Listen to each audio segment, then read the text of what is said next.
You ask Tiger to solve. This deals with linear equations with one unknown. The final result is x equals 4. Let's solve it step by step. Group all x terms on the left side of the equation. Subtract 4x from both sides.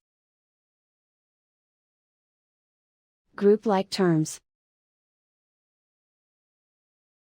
Simplify the arithmetic. Group like terms.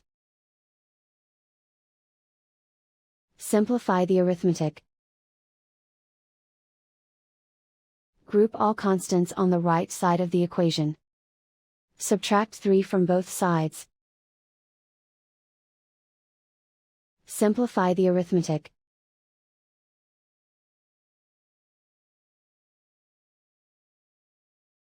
Isolate the x.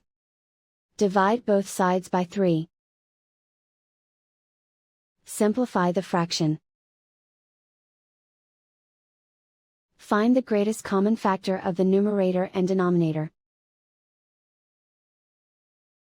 Factor out and cancel the greatest common factor.